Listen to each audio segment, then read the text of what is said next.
पहली बार चाइना के साथ किसी ने ऐसा किया। चाइना के प्रवक्ता अपना दैनिक विवरण देने के लिए आए थे, लेकिन अचानक से उनसे सवाल कर लिया गया कि सुना है पाकिस्तान में आपके हथियार पिट गए हैं बुरी तरीके से। अब इसको लेकर इन्होंने क्या जवाब दिया है, जवाब जानकर आपको एक बार को हैरानी होगी। वहीं दूसरी तरफ शहबाज शरीफ ने अपने ही देश की पोल खोल दी है। जियोपॉलिटिक्स में इस वक्त बहुत कुछ चल रहा है। हमेशा की तरह CIS न्यूज नेटवर्क के इस एपिसोड में जानने को मिलेगा बहुत कुछ। आइए जानते हैं इन खबरों को विस्तार से। स्क्रीन पर एक ट्वीट देख रहे हैं और इस ट्वीट में देख रहे हैं कुछ लोगों को। दरअसल जब ऑपरेशन सिंदूर चल रहा था तब ये वीडियो बड़ा वायरल हो रहा था। इस वीडियो में क्या है, इस वीडियो में कुछ चाइनीज मूल के लोग हैं जिन्होंने भारतीयों की तरह पहनावा पहनी है। उसके बाद वो एक प्लेन का मजाक उड़ा रहे हैं। ये बड़ा वायरल हुआ था। हालांकि बाद में कहा गया कि नहीं जी, ये बहुत पुराना वीडियो है और इसे सिर्फ मॉक करने के लिए सोशल मीडिया में इस्तेमाल किया गया। ये एक ड्रामा था।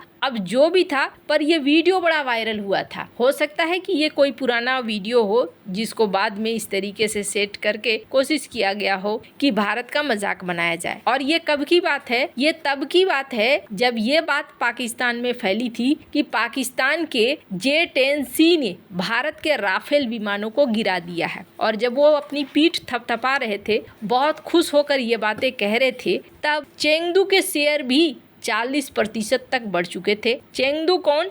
जो चाइनीज डिफेंस कंपनी है। और उसी समय सोशल मीडिया में ये वीडियो भी वायरल हो रहा था। अगर आप ध्यान देना तो उस समय के हालात ऐसे थे कि चाइना की मीडिया और पाकिस्तान की मीडिया हर तरह के प्रोपेगेंडा को हवा दे रही थी। और चेंगदू के शेयर जब कथित तौर पर 40% बढ़े तो चाइना को काफी फायदा भी हुआ। लेकिन सच्चाई ज्यादा दिनों तक छिपती नहीं है। आखिरकार सच निकलकर सामने आने लगा, और सच भी ऐसा जो खुलेआम भारत के हाथ लग गया। स्क्रीन पर देख रहे हैं पूरा का पूरा साबुत बचा हुआ PL-15 मिसाइल। और इस मिसाइल को लेकर चाइना नकार भी नहीं सकता है कि ये मिसाइल मेरी नहीं है, ये मिसाइल पूरी मिल गई। और जिसको लेकर हमने आपको बताया भी था कि भारत अब इस रिवर्स इंजीनियरिंग करेगा, जानने की कोशिश करेगा कि आखिरकार इसमें क्या है। ये भी कहा गया कि जापान और फाइव आइज के देश बहुत ज्यादा इसमें दिलचस्पी ले रहे हैं कि उन्हें चाहिए ये मलबा दे दो और हम फिर इसका हिसाब किताब करेंगे। कथित तौर पर जापान इस मामले में काफी आगे है और कहा जा रहा है कि भारत हो सकता है जापान से इसे शेयर करे, करना भी चाहिए। इस मिसाइल को लेकर बड़ी किरकिरी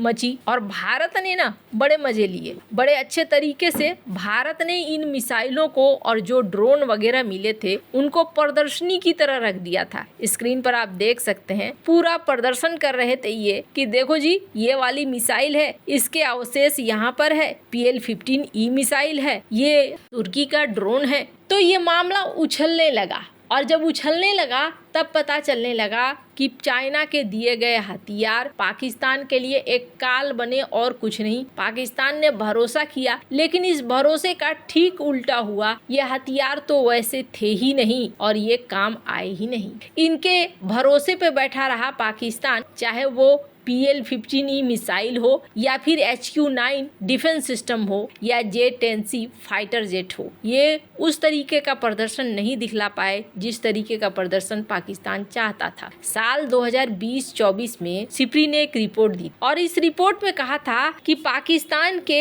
81% हथियार चीन से खरीदे गए हैं। इस संघर्ष ने चीनी हथियारों की विश्वसनीयता पर भी सवाल उठाए थे, क्योंकि भारतीय सेना ने इन प्रणालियों को आसानी से बेकार कर दिया। न सिर्फ बेकार किया, बल्कि जिस राफेल पे ये खुश हो रहे थे वो भी निकला कि वो एक भारत की रणनीति थी और पाकिस्तान के लिए ये बड़ी शर्मनाक बात हो गई। अब इसी क्रम में चाइना के प्रवक्ता से सीधे पूछ लिया गया और कहा गया कि अच्छा, आपके PL-15 मिसाइल और हथियारों की बड़ी चर्चा हो रही है कि ये सही तरीके से काम नहीं कर पाए, इस पर आपकी क्या राय है? तो इन्होंने टालम टोल करते हुए कहा कि आप जिस मिसाइल का जिक्र कर रहे हैं वो एक निर्यात उपकरण है। इसे कई बार घरेलू और अंतर्राष्ट्रीय रक्षा प्रदर्शनियों में दिखाया गया है। अब इनका क्या कहना है? अगर इस चीज को साधारण भाषा में समझे तो इसका मतलब ये हुआ कि चाइना ये कह रहा है कि हमने एक डब्बा रखा था,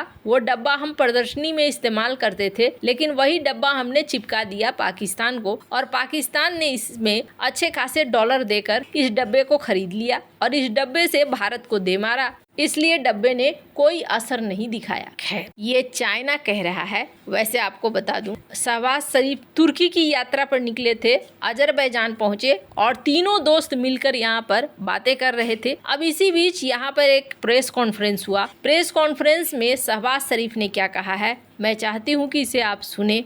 We on 9th and 10th night we decided to respond in a measured fashion to Indian aggression, and we had decided that at 4:30 in the morning after Fajr prayers, Pakistan armed forces led very ably by our Field Marshal, Chief Army Staff sitting here, Sayyid Asim Munir, to teach a lesson to our enemy.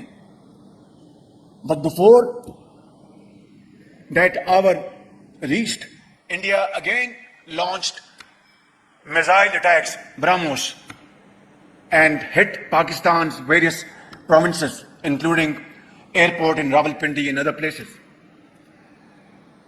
अब ये जो video आपने देखा, इसमें शहबाज शरीफ क्या कह रहे हैं? शहबाज शरीफ कह रहे हैं कि हम तो मारने के लिए तैयार थे, हम यहाँ पूरी तरीके से अब तैयार थे कि भारत को हम जवाब देंगे, लेकिन तभी भारत ने ब्रह्मोस मिसाइल ठोक दी। अजरबैजान के लाचीन में ये समारोह हो रहा था, जहां पर इन्होंने ब्रह्मोस मिसाइल को लेकर स्वीकार किया। इन्होंने स्वीकार किया कि 9 से 10 मई 2025 की रात को ब्रह्मोस मिसाइलों का उपयोग करके पाकिस्तान के रावलपिंडी सहित कई महत्वपूर्ण स्थानों जैसे हवाई अड्डों, सैन्य ठिकानों पर हमला किया। यह हमला ऑपरेशन सिंदूर के तहत किया गया था। शहबाज शरीफ ने कहा कि 9 से 10 मई की रात को हमने भारत को जवाब देने का फैसला लिया था, लेकिन उससे पहले ही भारत ने फिर से ब्रह्मोस मिसाइल से हमला कर दिया। अब ये एक बड़ी बात है कि ये स्वीकार कर रहे हैं कि नहीं जी, भारत ने हमें हमला करके अच्छा खासा नुकसान पहुंचा दिया है। ये एक स्वीकार करने वाली बात है शहबाज शरीफ के द्वारा।